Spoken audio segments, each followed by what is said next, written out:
Of the life insurance policy for the first selectman to the agenda. Do I have a second? I'll second. Second. Mr. Chairman, that's an improper. Your board has no action to take on that or is not responsible for that.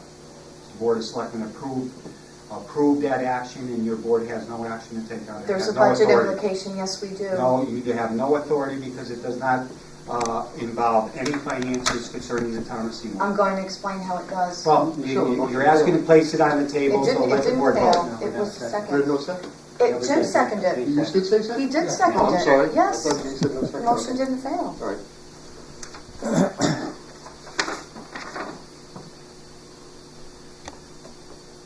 Got to vote on the motion. Can I have a vote on the motion? Are you going to continue all in favor? All in favor? Aye. Aye. Against? Opposed. Opposed. Motion fails. Any public comment? Oh, sorry. Frank Loader, 27 Osprey Drive.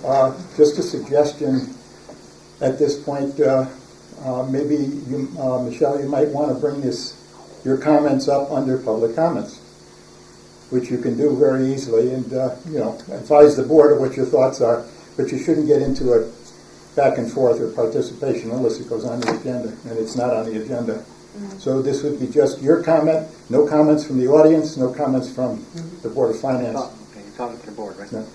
Mr. Chairman, under public comment? Mm-hmm. If You all, 1 minute. Are you all set? I'm fine. Mr. Loder, okay. Yeah, under public comment, I'm going to reserve my public comments until I hear everybody speaking. Any other It's public not- comment? Excuse me? Sorry, Yes. you're back again? It's not a debate. No, it's just Public public comments comment. are public comments. You cannot go back and forth and debate public comments. That's a violation of freedom of information. If we want to go through another FOI complaint, we can go through that again. But that's ridiculous. I have public comment. Michelle Pavlik, 5 Emma Street. There's been a request that was submitted to the Board of Selectmen at their November 17th meeting. A request from our current First Selectman, a request for a continuation of his life insurance benefit at a reduced policy amount of $50,000. At that meeting, and the minutes that are available and published on the town website, there were certain details provided about this proposed arrangement. The town of Seymour would be billed for the policy. The bill cannot be sent directly to the First Selectman's personal address. The town of Seymour would have to amend the existing life insurance contract to include this $50,000 benefit for the First Selectman. The cost of the life insurance policy would be paid directly to the insurance carrier by the town on behalf of the First Selectman.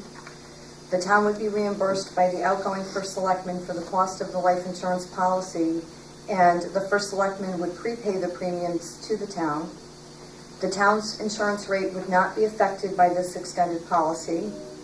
The First Selectman is receiving a pricing advantage by remaining included in the town's policy coverage. There is no current town policy in place to extend this type of offer to an outgoing town employee. There is no previous town employee that has received this extension of benefits. There will be no cost to the town for this extension of benefits. The arrangement would be similar to benefits extended under COBRA, which many are familiar with. And the arrangement is similar to the Housing Authority employees who reimburse the town for insurance premiums paid by the town on their behalf. Now, that information was taken from the minutes that are available on the website. I summarized it, but basically that's the essence of the request that was discussed and in the spirit of which it was approved at the Selectmen's meeting. I had a few concerns regarding this, and I also have a few recommendations that I would propose by way of solution so the town and the First Selectman can both come away with what they seek. My concerns have to do with the last 4 items as I've highlighted them on this handout, where there is no policy currently in place and where this has not been extended to any employees in the past. My concern is that former employees were not given an opportunity to extend their benefits when they left town employment because the town had no policy in place. So there is no precedent to guide the town for this current request. Second, there would be no cost to the town for the extension of benefits. This was stated by the Board of Selectmen. I can see some administrative and legal costs to the town in these areas. First of all, if this arrangement were to happen, it would be strongly recommended that a legal agreement be drawn up between the town and the First Selectman to outline the financial arrangement. It protects the First Selectman, it protects the town. Administrative costs to process the bills and payments, handle questions and issues with the bank or the insurance carrier as they may arise, and also postage costs for the town to correspond with the First Selectman when updates or information are received from the insurance carrier. I realize these costs may be small, they may be nominal, they would have to be calculated by the finance department, but we have people coming before our board asking for small amounts of money and donations for things, and we're denying those requests. So this isn't at no cost to the town. It's not at no cost to the town the way it's been currently presented. For COBRA arrangements that are extended to people who leave employment, usually those employees are billed directly and they make their payments directly to the insurance carrier. The former employer does not administer the policy usually. So the former employer is not continuing to provide a service to an employee that is no longer employed by that firm, usually.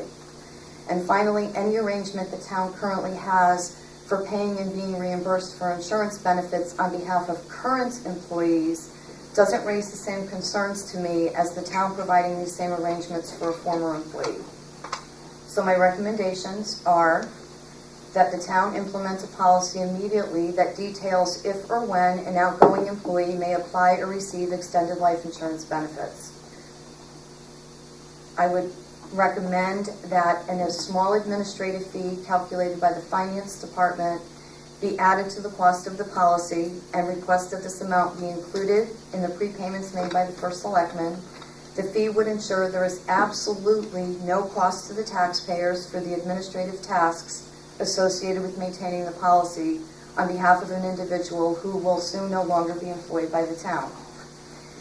Finally, to execute a signed legal agreement between the town and the outgoing First Selectman that includes a description of the terms of the financial arrangement for the extension of the policy and the responsibilities and liabilities of both parties, a copy of the letter or other documentation from the life insurance carrier detailing the terms of the policy, costs, type of policy, coverage of benefits, and payment terms, and this should be on the life insurance company letterhead, and that other documentation or information deemed relevant by town council be included as part of the agreement. These recommendations are based on thinking this entire thing through, making sure there is absolutely no cost to the town, to the taxpayers, and I believe if these recommendations could be implemented, the First Selectman can receive the extension of the policy. The Board of Selectmen would send a positive message to the taxpayers. It would be fairness of town policy for all current employees if they should leave town employment, no cost to the taxpayer, and it would be transparency of legal and financial aspects of this financial arrangement so all parties and the taxpayers are protected from any unforeseen problems or changes. I am going to submit this information to the Board of Selectmen for consideration because I know they're planning to take the final vote on this at their December 2nd meeting, and it's respectfully submitted as a way to ensure everybody's protected and that everybody makes out. And that's my public comment. Any other public comment? Yeah, under public comment, when town officials make public statements and they're inaccurate, there are a number of former retired employees that receive medical benefits that the town has billed. They're no longer employees, they're retired employees. They asked if they could continue on a town's policy. They're retired. They left their position, and we have at least 3 employees, as stated to me today by the insurance clerk for the town of Seymour, that we pay. And we're talking about employees that left. One employee left back in the 70s. Currently still on our insurance policy, and that's what will cost the town of Seymour taxpayers money in the future, because The medical cost goes by the rating. If you have a high rating, a lot of claims, your medical insurance goes up. Life insurance does not go up. I would not even suggested this to the Board of Selectmen if this was not action of the town of Seymour in the past by other administrations. This will not cost, there's no cost at all to administer the life insurance policy. The retired employee will be put in, and we have a number of retired employees that the town of Seymour pays insurance for under the union contracts. I'm just asking to be in that category where I will pay. There's no additional administration cost or nothing. So all I ask people when they make public statements is please research. Don't say just Bob Koskelowski or one person is going to get a benefit. It's not. Any employees in the future would have this benefit too. And this is a benefit that will not cost the taxpayers one penny.